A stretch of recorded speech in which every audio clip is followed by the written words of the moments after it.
हाय family, नमस्ते, प्रणाम आप सभी को। उम्मीद करता हूँ कि आप सभी खुश होंगे और अपने परिवार के साथ मस्त होंगे। आज मैं अपनी छोटे से फैमिली के साथ में मेरी एक बेटी जिसका नाम है लक्षिता और मेरी वाइफ जिसका नाम है रजनी।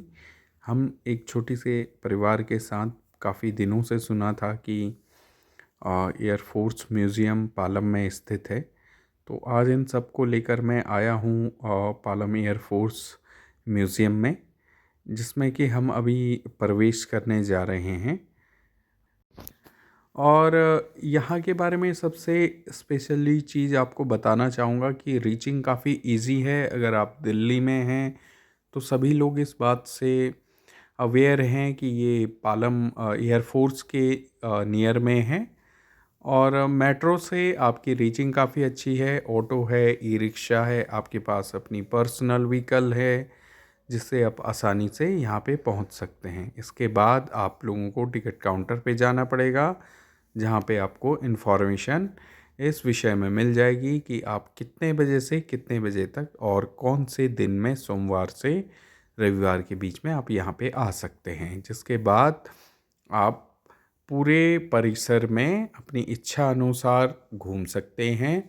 और आप देख सकते हैं कि उस ज़माने में जिस समय हम लोग शायद ही पैदा हुए हों, हमारे काफ़ी पूर्वज लोग और हमारे भारतीय वीर जवान जो उस समय पैदा हुए हों, उन्होंने किस प्रकार की जो टेक्नोलॉजी रही है और किस प्रकार के हमारे फाइटर जेट रहे हैं जिनके इस्तेमाल से हमने अपने जो देश में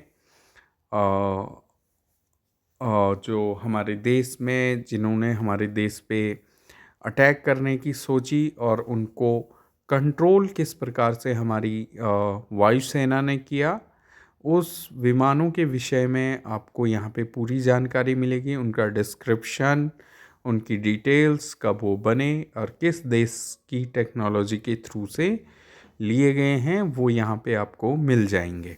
आप देख सकते हैं कि हमने पाकिस्तानी टैंक को, जो कि हमारा चिर प्रतिद्वंदी रहा है, और उसे हमने किस प्रकार से परास्त किया है, हमारे भारतीय वीर जवानों ने, जो कि भारतीय वायुसेना में रहे हैं, उन्होंने अपने जीवन को दांव पे लगाकर इस प्रकार की सफलता हासिल की है। और हमारे जवानों ने किस प्रकार उनके टैंक को अपनी समान या नॉर्मल जो संसाधन थे उस समय उपलब्ध, उनके माध्यम से इन चीज़ को कंट्रोल में किया और हमारे देश के गर्व को, अभिमान को कभी भी नीचे नहीं गिरने दिया। मैं उन सभी वीर भारतीय जवानों का अभिनंदन, स्वागत करता हूं और आप सभी लोगों से ये निवेदन करता हूं कि आप लोग भी उनका हौसला अफजाई करें। 1965, 62, 72 की लड़ाई में जिस प्रकार के टैंक और जिप्सियाँ जो गाड़ियाँ इस्तेमाल हुई और जो हेलीकॉप्टर इस्तेमाल हुए, वो काफ़ी अद्वितीय थे। मुझे यहाँ जाकर काफ़ी मेरा जो जोश है, जो मेरे अंदर की अभिव्यक्ति है, वो काफ़ी ऊंचे लेवल पे पहुंच गई थी। और मुझे ये सोचकर काफ़ी गर्व महसूस हुआ कि हमारे भारतीय वीर जवानों ने हवा के उच्च दबाव, तापमान और अपने जान की बाजी लगाकर इस सब को हासिल किया। आप देख सकते हैं कि इस प्रकार की मिसाइलें जिनसे हम अपने प्रतिद्वंदियों को, अपने जो दुश्मन थे उन लोगों को कैसे कंट्रोल कर सकते थे। मेरा हमेशा से ही ये प्रयास रहा है कि मैं भी इस सेवा का एक एक अवसर प्राप्त कर सकूं, पर किन्हीं कारणों से या मेरी कमजोरियों की वजह से मैं उनको हासिल नहीं कर पाया। आप देख सकते हैं सामने ये मिसाइल काफ़ी ही उच्च कोटि की रही हैं, जिन्होंने हमारे जवानों ने इस सब चीज़ों का इस्तेमाल करते हुए उन्हें हमारे देश की सीमा में प्रवेश होने से रोका। और ये हेलीकॉप्टर आप समझ सकते हैं कि जो आप ओरिजिनली देख रहे हैं, वास्तविक रूप से देख पा रहे हैं कि ये काफ़ी ज़्यादा उत्साहवर्धन और हौसला अफजाई करता है।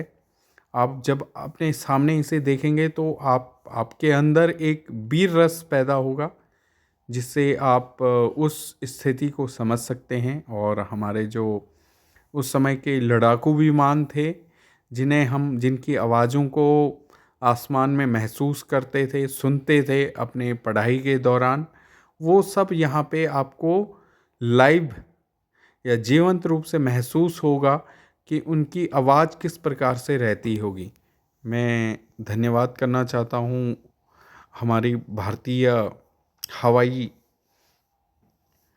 फोर्स का, कि उन्होंने इस प्रकार की कम सीमित साधनों में हमारे देश को वो अनुभव करवाया है जिसकी हम कभी कल्पना भी नहीं कर सकते हैं। उन वीर जवानों के लिए मेरा परिवार और हम सभी हमेशा नतमस्तक रहेंगे और उनके परिवारजनों को भगवान से प्रार्थना करेंगे कि वो हमेशा जीवन में नई ऊंचाइयों को छूते रहें और हमारे देश का मान सम्मान बढ़ाते रहें। उन वीरांगनाओं के लिए जिन्होंने अपना सब कुछ खोया है इस देश को शांति, समृद्धि और सुरक्षा प्रदान करने में।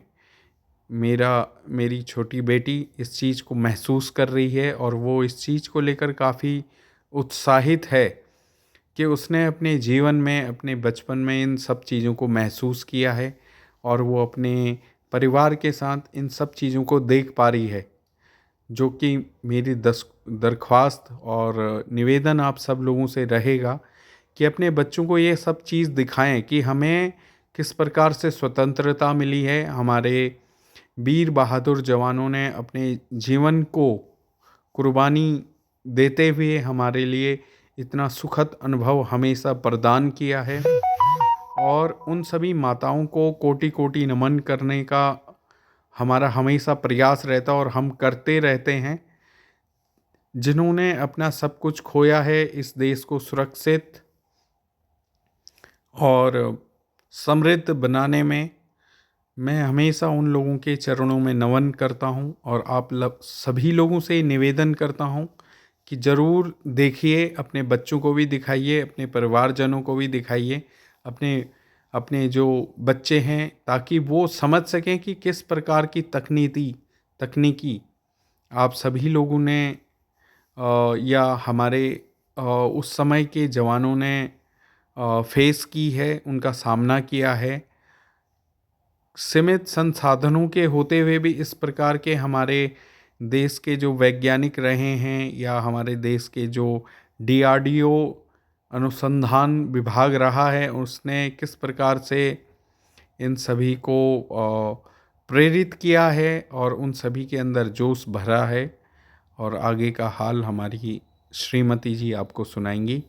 मैं धन्यवाद करता हूँ आप सभी लोगों का। कृपया एक बार यहाँ का विज़िट ज़रूर करें और अनुभव करें उस समय की कि किस प्रकार से हम सभी लोग आज खुशी पूर्वक इस माहौल को एंजॉय कर रहे हैं। धन्यवाद। हेलो माय यूट्यूब फैमिली, जैसे कि सारी इन्फॉर्मेशन इन्होंने दी है, इतना तो मुझे कुछ भी नहीं पता था यहाँ के बारे में। और उसके बाद में हम बहुत ज़्यादा घूमे क्योंकि धूप बहुत ज़्यादा तेज़ थी, तो हम सभी को भूख लग गई। उसके बाद में फिर यहाँ पे खाने पीने की भी बहुत अच्छी व्यवस्था है और हमने फिर खाने का प्लान बनाया। फिर गोलू को यहाँ पे घूमना बहुत ज़्यादा अच्छा लग रहा था। फिर हमने 2 चाय ऑर्डर की क्योंकि गोलू तो चाय पीती नहीं है। गोलू ने अपने लिए जूस मंगवाया और हमने सैंडविच लिए। और सैंडविच खाने के बाद में गोलू ने जूस पिया और काफ़ी इन्जॉय किया उसने। गर्मी इतनी ज़्यादा थी क्योंकि हम मई के टाइम में गए थे यहाँ पे। और फिर उसके बाद में जब हम थके तो वहीं पे बैठ के हमने जो हमारे वीर जवानों के बारे में जितनी इन्फॉर्मेशन थी वो हमने इसमें देखा बैठ के और वीडियो देखा। तो बहुत ही ज़्यादा मतलब अच्छा लगा, गर्व महसूस हुआ अपने देश के ऊपर। तो बहुत अच्छा लगा। वहाँ पे बैठ के। आशा करती हूँ आपको अगर ये हमारा ब्लॉग पसंद आया होगा तो इसे लाइक और सब्सक्राइब करना। यदि कोई गलती हो गई है इस ब्लॉग के दौरान तो कृपया करके हम क्षमा प्रार्थी हैं, और आप कमेंट में हमें बता सकते हैं। और यह ब्लॉग आज ब्लॉग नंबर 18 मैं यहीं पे अपना समाप्त करती हूँ।